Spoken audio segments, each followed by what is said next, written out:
हरि अपने बाबा के रेली चलो रे चुनरिया नीली ओढ़ के। 14 अप्रैल 2024। सुबह से ही छोटी टोली, बड़ी टोली या दोस्तों के साथ लोग एक के बाद एक इस पार्क में पहुंच रहे थे। हाथ में नीले झंडे, जबान पर जय भीम का नारा।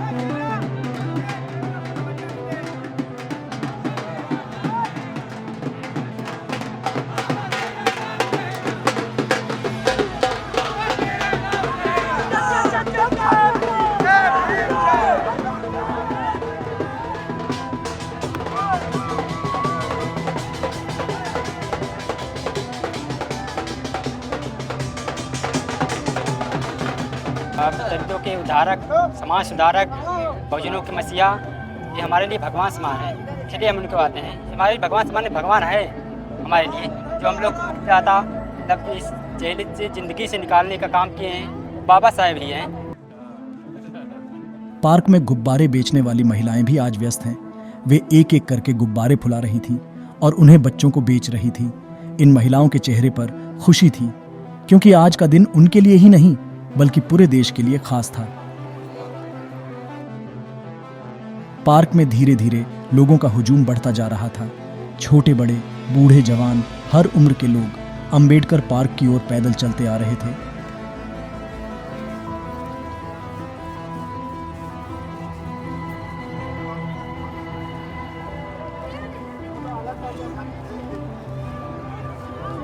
बहुत सुधार हुआ है, लेकिन अभी भी ज़िंदगी दलितों की बेहतर है। अभी हाल ही में एक घटना हुआ है वाल्मीकि समाज से ऊपर, जो नाली नहीं साफ कर रहे थे, तो उन्हें ऊंची जात के लोग कुछ उन्हें ज़बरदस्ती की जासूसक गालियाँ दे रहे थे। बोल रहे थे कि तुम भंगी हो, तो नाली नहीं तुम नहीं साफ करोगे तो कौन साफ करेगा। ये अभी हाल ही का न्यूज़ है, ये आपका नोएडा में हुआ था। नोएडा में भाई हम दलितों इतनी क्यों जिल्लत में रहें, ये नाली हम लोग क्यों साफ करें। ये बाबा साहेब की देन है, जो शिक्षा दिया है कि बाबा साहेब ने कहा है कि एक रोटी कम खाओ लेकिन अपने बच्चे को जरूर पढ़ाओ। बाबा साहेब अम्बेडकर की जो 14 अप्रैल की जयंती हर्षोल्लास से मनाते हैं। हमारे भीमनगर वासी प्रतिवर्ष बहुत ही हर्षोल्लास के साथ संलग्न होकर अपना एक जुलूस लाते हैं, जिसमें समाज सेवक के जो सालक लोग हैं उनका किरदार निभाते हैं और समाज में एक संदेश भेजते हैं कि हम दलित पिछड़े जो लोग वंचित रहे हमेशा अपने हक की आवाज़ उठाने के लिए अग्रसर हों। इस देश में हमारा जो हक है वो बहुत ही बामुश्किल आंदोलन करके बाबा जी ने हम लोगों को दिलाया है।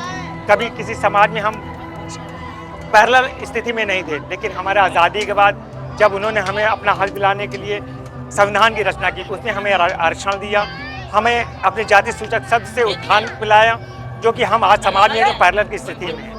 इसलिए बाबा साहेब अम्बेडकर को हम बहुत पूजनीय मानते हैं और सर्व समाज को भी पूजनीय मानना चाहिए कि ये देश, ये यहाँ का कानून व्यवस्था सर्व समाज के लिए सर्व समाज को अपने धारा में बांधे हुए है।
बाबा साहेब एक ऐसे नागरिक थे हम लोग के लिए, जिन्होंने हम लोग को जीने की राह सिखाई। वो अगर इतना स्टेबल हो चुके थे, अगर वो चाहते तो अपना फॉरेन में ही रह सकते थे, लेकिन उनका वापस आना हम लोगों के लिए हुआ, ताकि जो पिछड़ी समाज है, जो भी लोग हैं उनको न्याय मिल सके। और बाबा साहेब आए और उन्होंने संविधान को बहुत ही अच्छे तरीके से लिखा है। और हमारा तो यही होता है कि हम कहना चाहेंगे कि जो लिखा जा चुका है उन चीज़ों को बदले ना। आप जयंती मनाइए, धूमधाम से मनाइए, लेकिन सबसे बड़ी बात यह कि आप उनकी किताबों को पढ़िए, जिससे आपको नॉलेज होगा आपके समाज के साथ, आपके साथ क्या व्यवहार हुआ है, आपके अंदर एक जुनून आएगा। जैसा हम बताएं, पानवर कांसीराम जी, उनकी किताबों को पढ़ें। वे सरकारी जॉब में थे, जो भी थे, उन्होंने पढ़ा, उनको अंदर से वो चीज़ पढ़ने के बाद झकझोरा और वो अपने समाज के लिए आज इतना बड़ा कारवा खड़ा कर दिए, जिससे विपक्षी दल आज भी कूटनीति रणनीति जैसा भी होता है हमारे समाज को तोड़ने का काम करते हैं। आज भी हम अपने समाज में अपने समाज के लिए, अपने ही लिए लड़ रहे हैं। आज भी हमें कहीं भी शिक्षा के क्षेत्र में हो, नौकरी के क्षेत्र में हो या समाज के व्यापार क्षेत्र में हो, हमें अभी आज भी उच्च वर्ग से कहीं ना कहीं हमको आप लोगों को सामना करना पड़ता है। लेकिन फिर भी हम अपने राह में चल रहे हैं और एक दिन ऐसा मुकाम हुआ कि बिल्कुल पैरेलल की स्थिति में वो 50-50 के आधार पर होंगे। लेकिन अभी भी कुछ लोग हैं जो हमारे बाबा साहब को गालियाँ देते हैं, उन्हें अनाप शनाप बकते हैं, उनके बारे में बहुत गलत कहते हैं, बहुत ही बेहुदा बातें करते हैं, उनको गालियाँ देते हैं, उन्हें कहते हैं कि संविधान को नहीं मानेंगे। उन्हें नहीं, उनके बाप को भी मानना पड़ेगा संविधान, वो नहीं उनके बाप के, क्योंकि देश का संविधान जो भारत चलता है, भारत का देश, वो संविधान से ही चलता है। आज पूरी देश नहीं, आज इंडिया ही नहीं पूरी दुनिया मना रही है बाबा साहेब का जयंती, आज पूरी दुनिया मना रही है। अभी हाल कोलंबिया में बाबा साहेब का ब्लू फ्लैग, जो बाबा साहेब की झंडी है ब्लू फ्लैग, अभी इंडिया की जो पार्लियामेंट है उसमें अभी फहराया गया था। उन जगहों पर जाके आप देखें जहाँ पर ये सरकारी व्यवस्थाएं सहल नहीं है। दलित समाज अभी भी पीछे है और लोग कह रहे हैं कि ST एक्ट को हटा दिया जाए। तो इन चीज़ों को हटाएंगे तो हम लोग फिर उसी स्तर पे आ जाएंगे जहाँ से हम लोग उठ के ऊपर आए थे।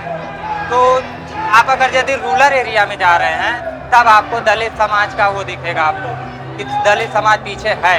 दलित समाज में अभी भी हमारे यहाँ रूरल एरिया में विकास का मतलब विकास की राह भी संसाधन नहीं पहुँचे हैं, शिक्षा के क्षेत्र में भी जागरूकता नहीं पहुँची है और बहुत से ऐसे संसाधन हैं। नौकरियों में भी रिजर्वेशन होता है, लेकिन उसमें भी कहीं ना कहीं उच्च श्रमण वर्ग के लोग अपना कहीं ना कहीं सिक्का जमाए हुए हैं।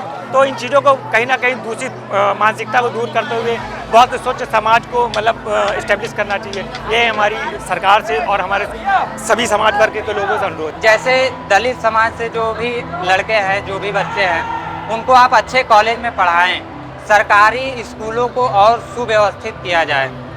ये बात है कि मतलब दलित समाज के बच्चे अभी भी बहुत पीछे हो चुके हैं और वो लोग जो SC एक्ट को हटाना चाह रहे हैं, लोग आरक्षण हटाना चाह रहे हैं, मेन बात यहाँ है। तो इन चीज़ों को अगर हटा दिया जाएगा तो दलित समाज और पीछे हो जाएगा। आप देख सकते हैं कि जितने भी अपर कास्ट के वो हैं, जो वैकेंसी आती है तो ये अपर कास्ट के लिए बहुत अधिक आती है, जबकि SC और ST के लिए वहीं वैकेंसी 2-2 आती है और अन्य लोगों के लिए 100-100 आती है। भाई कोई ना कोई हमारा लीडर बनेगा ना, हम किसकी राह में चलेगा, कोई हमें राह दिखाने वाला होगा तब तो हम चल पाएंगे।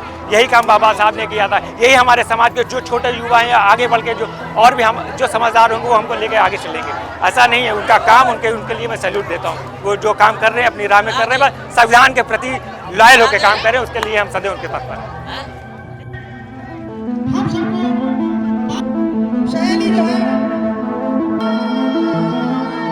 हमारी अपने बाबा के रेली, चलो रे चुनरिया नीली ओढ़ के,